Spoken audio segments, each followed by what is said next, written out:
Chapter 5.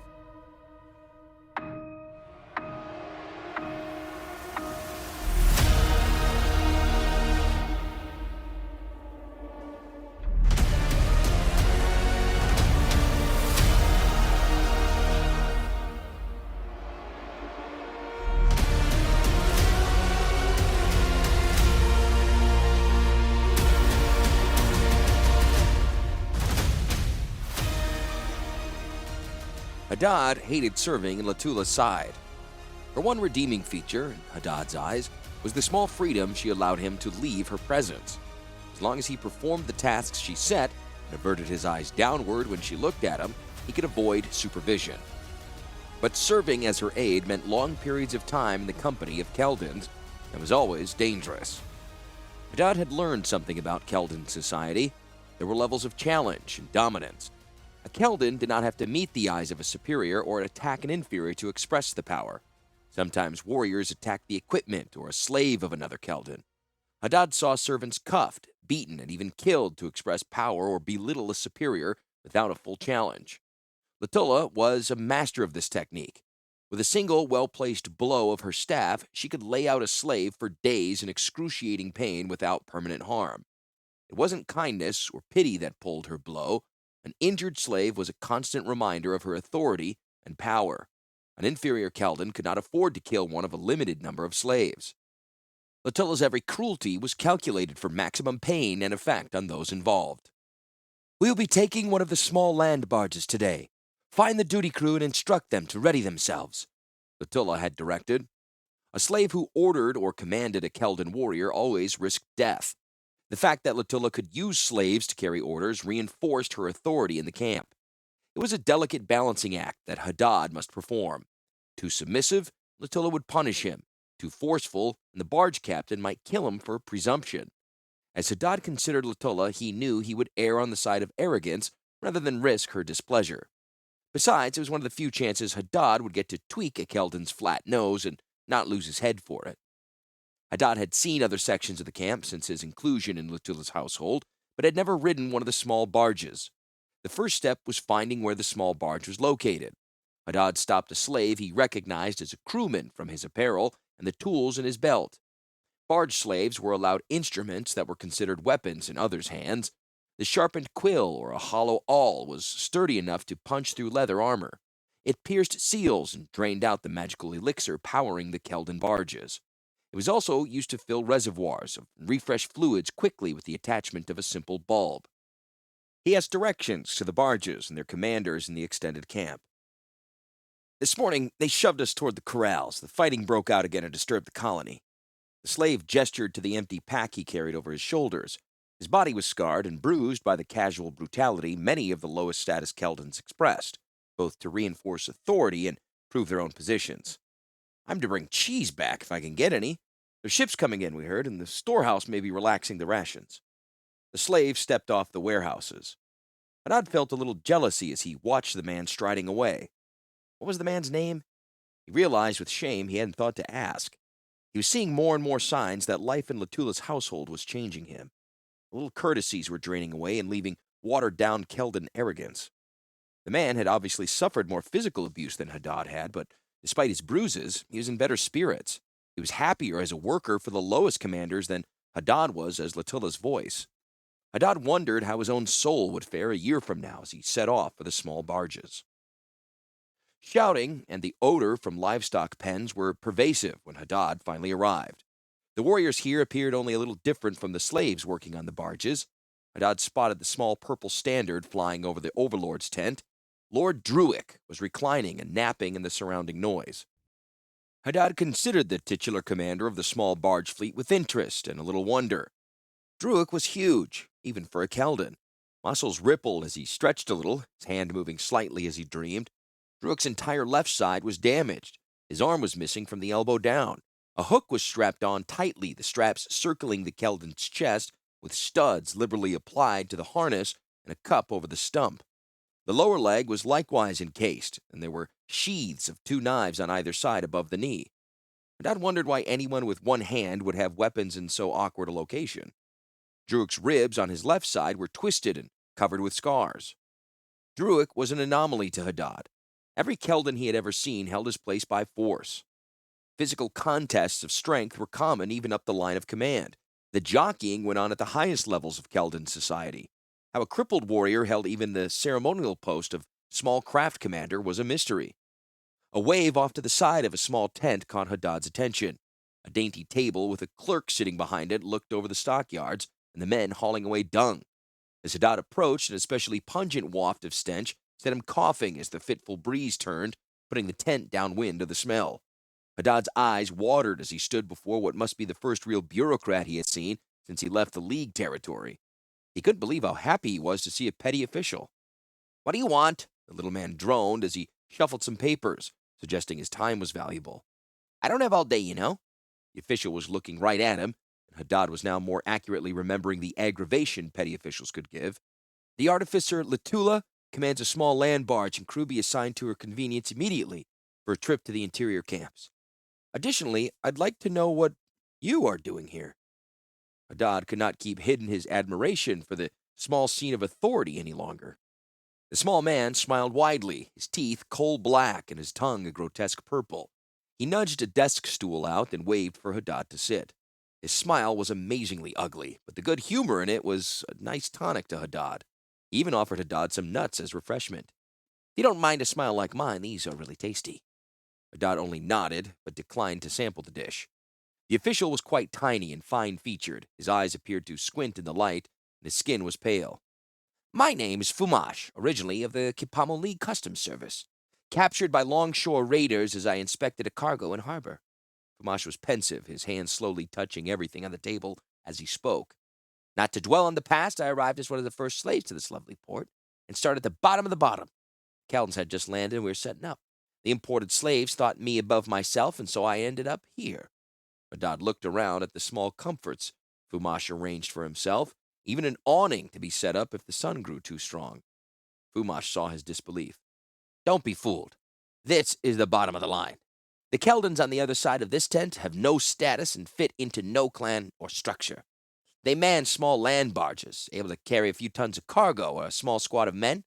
They are warriors, but they operate in very small groups. They're constantly being reassigned to any higher status Keldon who needs temporary transportation. They're nearly civilians." The hand searching the table found a thin sack of wine, and Fumash dumped out the dregs from a cup and offered a drink to Haddad. "Yes, please." He was grateful for the human gesture. Fumash paused his story, and Haddad realized he should savor the wine. Please, continue," Haddad requested after a final swallow. "Well, you have a large number of Keldons constantly changing assignments in very small groups. Of course, there's a huge number of fights." Fumash shook his head at the foible of his masters. "Every night they tried to fight out a new structure. Each morning about a quarter of them were smashed up with new crews forming and new conflicts arising for the next night. I don't know how it wasn't Keld, but here was a mess. Slaves were even getting involved, trying to increase the glory of whoever their master was for that day. I wasn't doing very well." Haddad had to appreciate the man's sense of humor. Any Keldon would dwarf his small frame. In addition, human slaves working the vehicles could be rough indeed, but many officers curbed excessive discipline and valued the loyalty and service that a slave could bring to small crews. There was still an ample supply of sadists and thugs working at the low end of Keldon society, but a master who valued you and considered you more than an animal could be found. Eventually, they put Durak in command. He's a hero in their homeland, you know. He has those close ties to several commanders and warlords from his younger days, so everyone respects him. Might have had a high office he had remained on Keld, but he had to leave for some reason. But to the common warrior, he's achieved an automatic reception of support and loyalty. Even if someone were to challenge him, the other Keldons would pull their challenger down. Besides, he could still fight fairly well, enough to kill most warriors." There was an undertone of fondness Fumash soon shook off. "Now Drew keeps all the barge crews and stable units.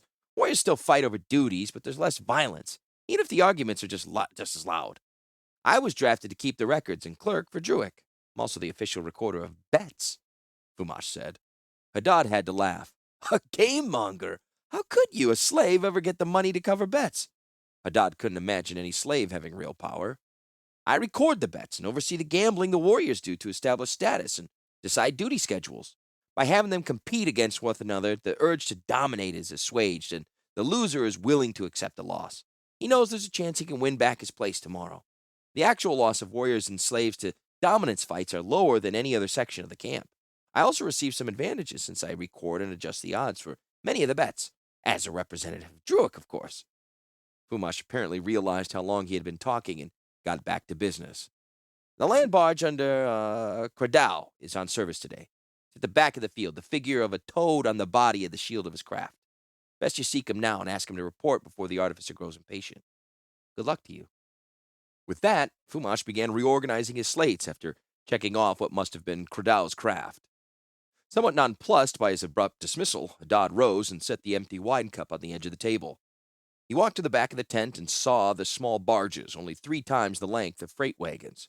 The Keldon warriors were working on their combat gear and ordering slaves to do maintenance.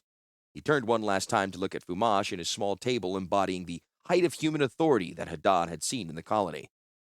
For all of the small man's good nature, position, and acceptance for his work, Fumash still set up his table so he stared at the dung and stench out of the stock pens rather than the Keldons he served. Eventually, Haddad found a barge with a toad on its upper shield. The Keldons and the slaves looked at him with hostility as he called out to see the warrior in charge. "I'll get Credal, then," a slave said. He walked back to the barge and shouted into its hold. Credal was slightly smaller than the average Keldon, and he only grunted and muttered something about terrible luck as Haddad presented his authority token from Latula. The barges were scattered all over the field in no particular order that Haddad could discern.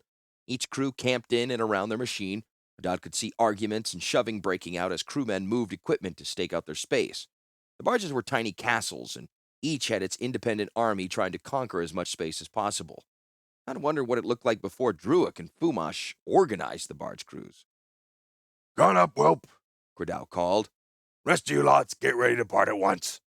Slaves and warriors began breaking down gear and throwing it into the barge. "Artificers hate to wait," Credal explained to a warrior who was snarling as he did a slave's work and moving gear into the barge. The Keldon's comment was a common saying, judging from the nods of everyone within hearing distance, and Haddad had to agree as he gave directions to Latala's dwelling.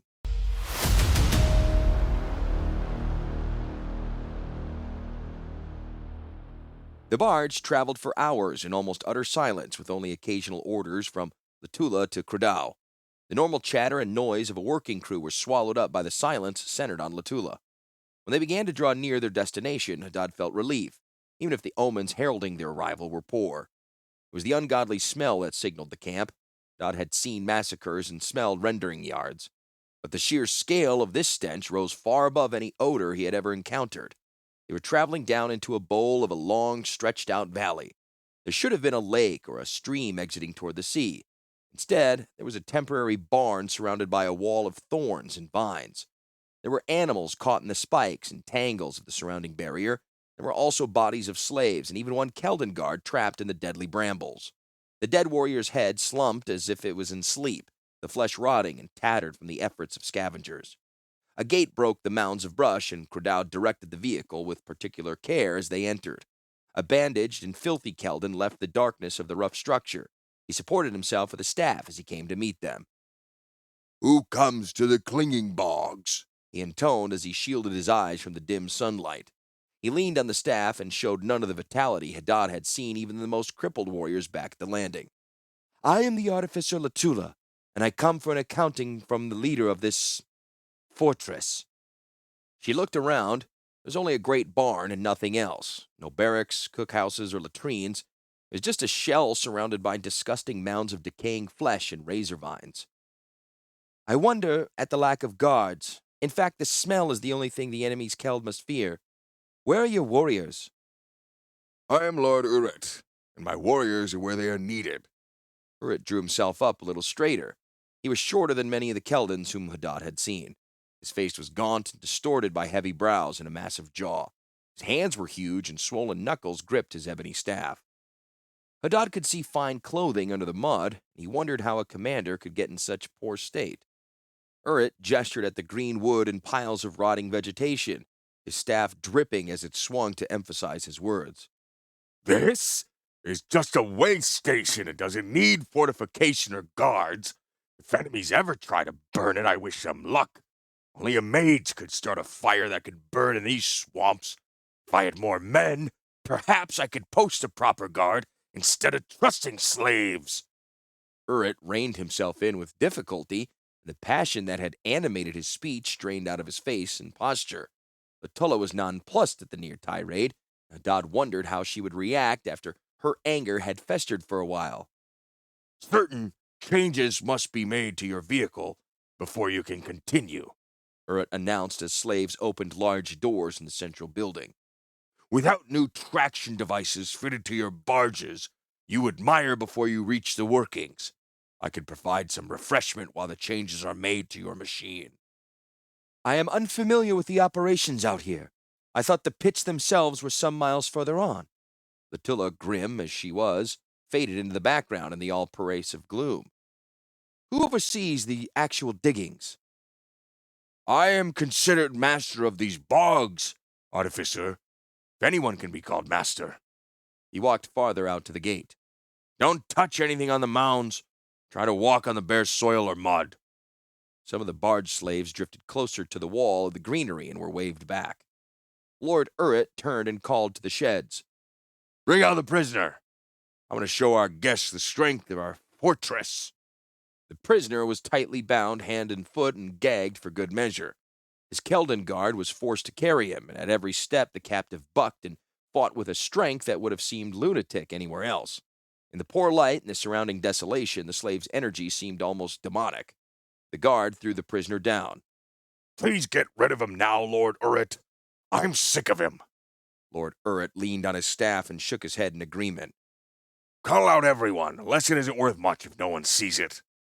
The guard turned to fetch the compound slaves, and Urrit reversed his staff and pinned the prisoner down.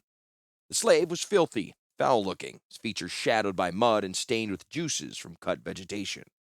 The mud marked everyone in the camp, and the slaves slowly gathering were as dull as the dirt that flecked their faces and collected on their clothes. Even the Keldon guard seemed lethargic. Lord Urrit's stooped demeanor was replicated in his guards, and even the promise of punishment excited little Keldon interest. The slave to be punished was different in the energy and frenzy of his movements. There were ulcers and sores on his limbs, but they were distributed all over, and Hadad knew it was more than the chains of slavery that had punished his body. Everyone was out of the shed and formed a rough semicircle with Lord Urrit at its focus. He leaned on his stick hard, and Hadad heard the slave gasp as a half dug into his belly. We are here to punish a slave who would run. He tried to cheat the Keldon nation and everyone here of his labor. This sin merits death because his despicable act affects us all. Without loyalty, without the will to endure, we die. His death is more merciful than what he wished to inflict upon us. With that, Lord Urrit bent and picked up the slave. He raised him over his head and slowly walked toward the gate. He was unsteady, and the squirming of the victim threatened to overwhelm him. He cast the slave onto the interior slope of the mound with great force, and the body sank deep into the piled vegetation. It stuck there, and Hadad could hear a faint crackle and could see liquid soaking the clothes and limbs of the slave. There was a high keening, and the body vibrated. How any sound could escape the cruel gag was a mystery, but Hadad could hear the snapping of bones as the tension in the slave's muscles went past the endurance of mere mortal flesh. Lord Urrit and Latulla watched the body until all life left it. Urrit watched with weary eyes, but Latulla seemed to savor every tremor of pain and muted scream. Urrit gestured to the body. The vegetation we piled up is thorny and poisonous. The animals in the land avoid it, and I thought a mound around the shed would make a fine fence.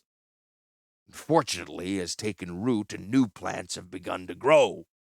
Some are covered in sap that grips tighter than a vice anything it touches.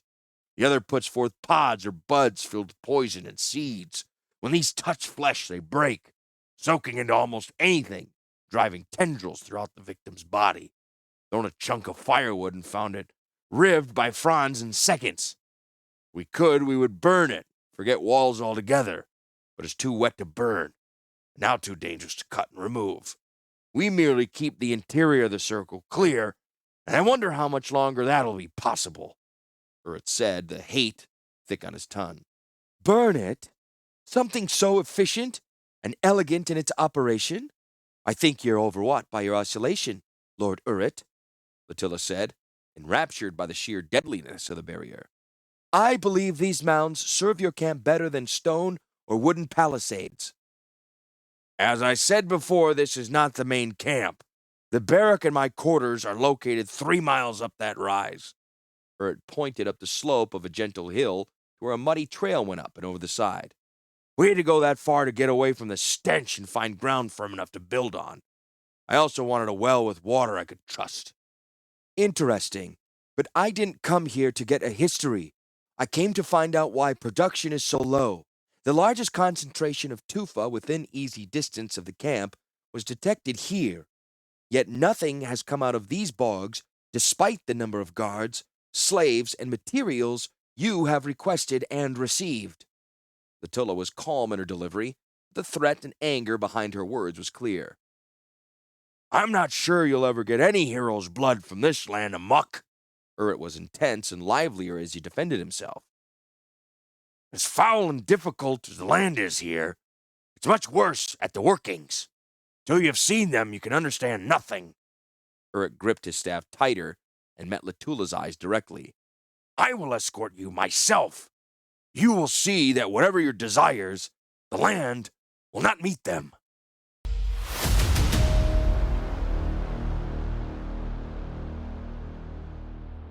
Lord Urt said not a word as the modifications to the barge were finished. Each leg of the machine now ended in a large shoe that reminded Hadad of a pontoon.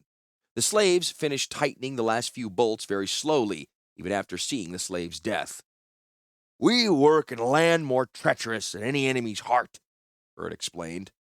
Without additional support, the barge will bog down, even though it was designed for any terrain. I often wonder how the hero's blood was laid down in this domain of mud. The bravery and power of our ancestors was greatest in reaching the battlefield. Littula took exception to this blasphemy. You forget yourself, Urt, she explained. The hero's valor in battle is our legacy, not the conquest of a marsh. You will soon see how hard it is to conquer a mere marsh, Urt replied. Like any war, each battle with the mud has taught us new tactics, the additional traction devices for the barges, new methods of excavation, and trying to preserve the warrior's spirit in a land that mires every step. We are fighting, and no one outside the bog seemed to realize how desperate that fight is. Urt boarded the barge without permission from Littula, but seated himself in an inferior position. However the Lord of the Bogs viewed his challenge to Littula and her ideas, he was playing a balancing act. Hadad couldn't read his intentions, but looking at the miserable countenances around him, Hadad realized that losing his life and position was not a realistic threat to make against the grim lord. The odor of rotting animals and bodies caught in the razor vine wall faded as they left the great shed behind, but the insects grew steadily worse, settling on everything like dirt and dust storm. It was only 20 minutes before the barge moved into another cloud, this one of stench, of rotting flesh worse than the odor from the mounds around the transport shed. Cordell stopped the barge at Lord Urut's signal. Hadad got his first real look at the worksite they had traveled so far to see. The centerpiece of this site was a system of cranes. They loomed over a pit, each resting on pilings and pontoons set into what looked like solid ground. Every structure reminded Hadad of piers and bridges set over water, as if the builders thought the ground might liquefy and try to swallow the mining camp at any moment. Even as he watched, one of the cranes began to move. The network of cables and counterweights jerked into motion. The bottom of each crane was connected to a long base that extended quite a distance behind the structure. A huge upright wheel on struts provided motive power. The wheels were very much like the prison wheels Hadad had seen illustrated in a manual on power transmission. Prisoners were forced to walk and climb for hours inside them until legal reforms and better engines ended that practice. Hadad was relieved to see each of the crane power wheels was connected to a small barge. Littula was also observing the site and tilted her head at the innovation. There is always a shortage of slaves, Lord Urut explained, and the wheels went through them too fast. Besides, the insect drove the workers crazy when heavy lifting was called for. We had heat exhaustion and dehydration cases. The first day workers were in the wheel. I ordered our technician to rig up a power transfer so we could use the barges. One of the active towers sent a large hook into the pit. Hadad could hear shouting, then the application of power. There was a sound of suction being overcome, then the load eased. Slowly, a large corpse rose out of the ground. It was several times the size of an ox. Mud dripped out water and fell from the carcass as it finished rising out of the ground. The cable stopped rising, and there was a sound of gears and levels being thrown. Haddad lowered his eyes and saw men working inside the base of the crane. The cluster of machinery was obviously some sort of transmission that transferred the power of the wheel to the different cables and gears. Haddad could hear the gears engage, and the crane began to turn, swinging the animal slowly over to a giant stone boat with very wide skids. That's part of the reason the work has been slowed. The bog has sucked down creatures of every size for uncounted millennia. Some of them weigh tons. They have never decayed. We've run into hundreds during our digging. Dig somewhere else on firmer ground, Latilla ordered. Hasn't anyone received the reports I send? Lord Urret was exasperated and reined in his temper with difficulty. The ground is too unstable for another place to be better. This bog alters ground consistency almost daily. What is firm today may run like water tomorrow. In fact, I requested additional lumber to lay out walkways at this site because of unpredictable ground consistency. This was the best place to dig. The artificers themselves said this was the closest point to the hero's blood. Lord Urret started picking his way to the pit. Attila and Haddad followed. The pit was actually walled with heavy planks. The instability of the soil forced Keldons to shore up the sides as they dug down. The interior of the pit had several spars crisscrossing the interior as it sank. Hoses and hauling belts worked to keep water and mud flowing out. Haddad could see the corpses of many dead animals entombed centuries ago, now exposed to the air, looking almost alive, though covered in filth. A huge hog was almost completely exposed, and slaves called down a crane hook to lift it out. Haddad winced as the crane cable began to scream under a load. Latilla suddenly pointed off to the side of the pit. What are they doing there? She demanded in an angry voice. She was pointing to a small group of slaves and a Keldon overseer that were an island of calm in the thrashing, chaotic floor of the giant pit. The group seemed centered on a young girl, still splotched with mud but almost pristine in comparison to everyone else working. She was blonde and pale. She raised up her arms, her voice cutting through the pandemonium of the working slaves. Latilla tensed as she did when working magic, and Haddad wondered what spell she was readying. The pit witch is conducting a ceremony to stabilize the soil in the pit and the surrounding ground, artificer. Even with her spells, we still have to pump out water and reinforce the walls, Lord Urret replied. If you're worried about her abusing her power, we have her family held at a remote location as a surety of her cooperation. I don't care if you have a knife at her back 24 hours a day. She's flaring like a bonfire, and it's bound to attract something. She's uncontrolled. Latilla spoke as a professional, criticizing the technique of an amateur. It's true, whenever she conducts a ceremony, we get more insects and animals coming into the area. It's a small price to pay to keep the digging going. Lord Urret spoke flatly. Unless you can replace her, we need her magic. You know we can't send you artificers or magicians. They're too rare to spend on a project even this important. Latilla was pensive. She considered how overextended Keldon capabilities were on the continent. Perhaps, when you reach the tufa detected in the bowels of the swamp, we'll be able to shift real spell users here, instead of slave trash. She paused, and Haddad saw the end of the ceremony.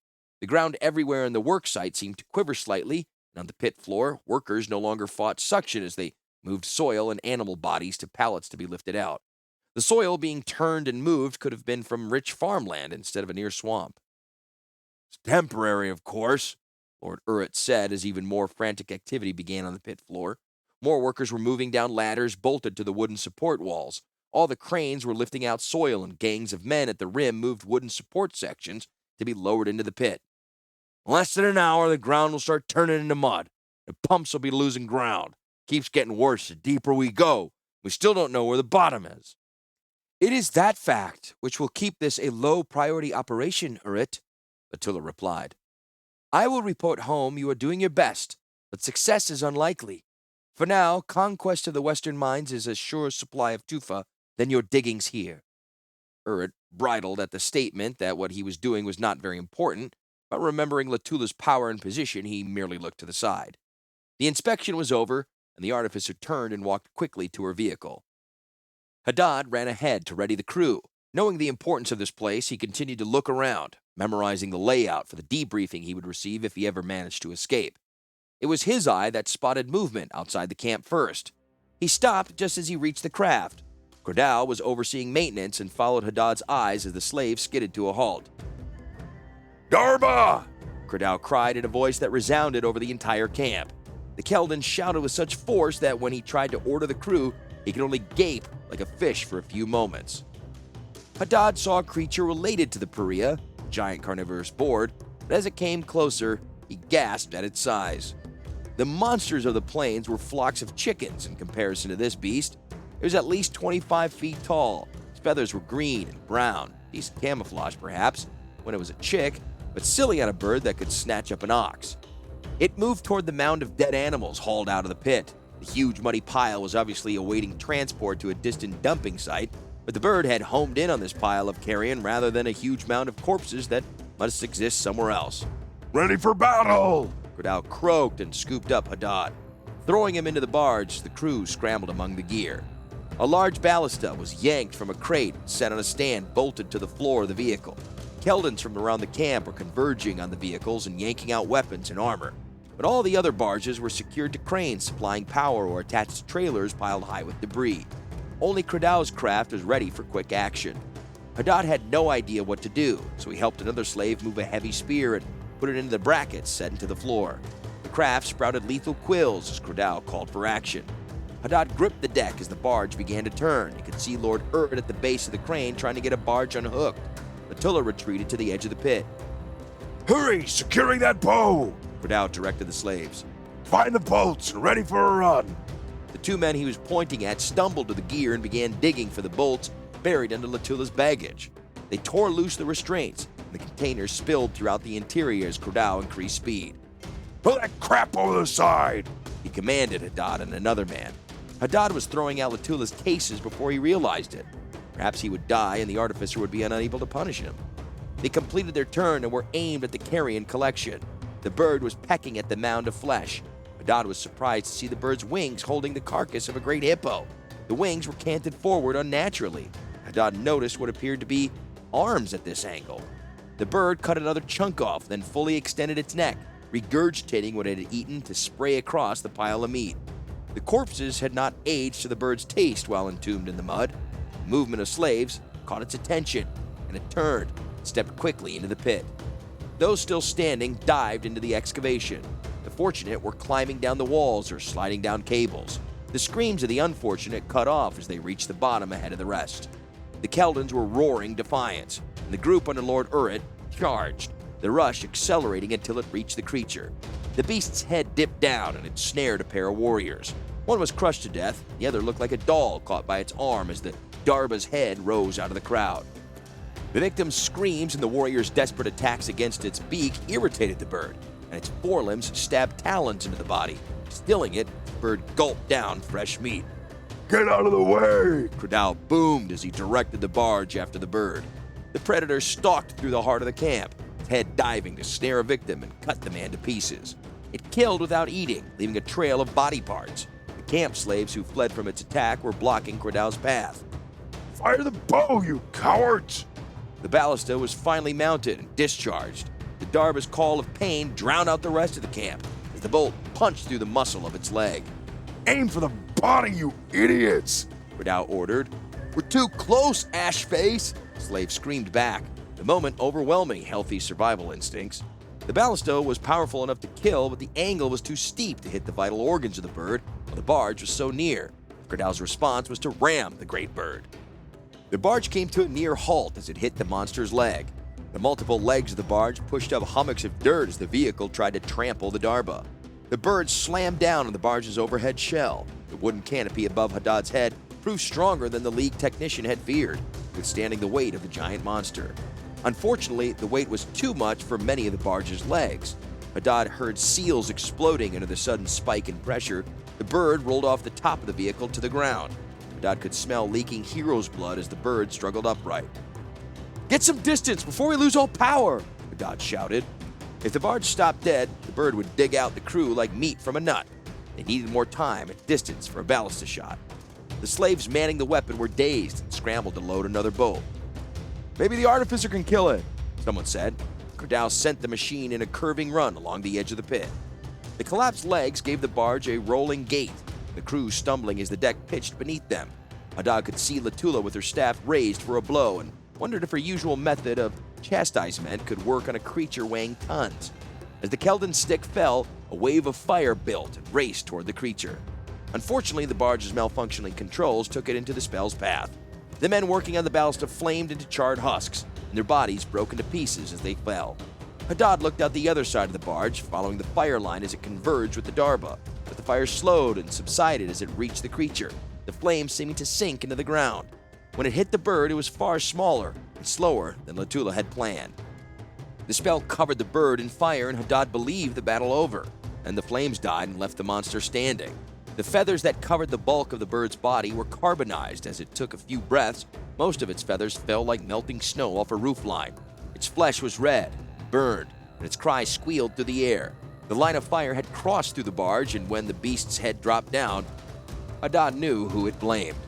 Trying to get a boat loaded. Keldons said, almost calmly, as he took the barge out of the camp at the highest speed he could manage. Hadad looked helplessly at the charred and twisted weapon as the sound of the bird's charge echoed across the site behind them. All the slaves readied personal weapons. They would be useless. That was all they had. Hadad's stomach seemed to fall, and he was stunned as the barge did likewise. They had run into a sudden mud hole that had appeared in their path. The barge's limbs beat futilely as they dug the craft deeper into the mud. "Come on!" Hadad screamed to the man beside him and flung a small trunk as hard as he could off the side of the barge. He jumped out after it, landed on his belly, forcing out his breath. The mud seemed very hard as he eeled forward without air. He reached the crate he had flung with such hysterical strength and hauled himself on top of it out of the mud. He sat with his head down between his legs, trying desperately to breathe, ignoring the world around him. When his head came up, the barge showed only the peak of the upper shell. Men and a few Keldons were throwing themselves through the mud in a mad attempt to escape from the Darba. The monster had chased the barge and become mired as well, but it still struck at the men unfortunate enough to be too close. Slaves and Keldon warriors rushed from the worksite, threw ropes to those stuck in the mud. Barge crew were pulled out of the mud and dragged yards over the surface. The pain on the faces of those rescued as their bodies were torn out of the mud stilled Hadad's urge to call for help. Hopefully, after things calmed down, more care would be used in rescuing people. The pit witch was standing and chanting, directing her attention to the ground around the still struggling Darba. Hadad now realized why the ground had suddenly given way beneath the barge and the giant bird. He was feeling grateful to be alive when he saw Latula force her way through the crowd to the edge of the new mud hole. She was almost white with rage at her failure to kill the bird. Hadad saw her swing her staff high and bring it down. Knowing his mistress, he curled his limbs on the top of his crate and closed his eyes. The explosion of steam and mud blotted out all other sounds, and he swore as the effects of Latula's angry strike washed over him.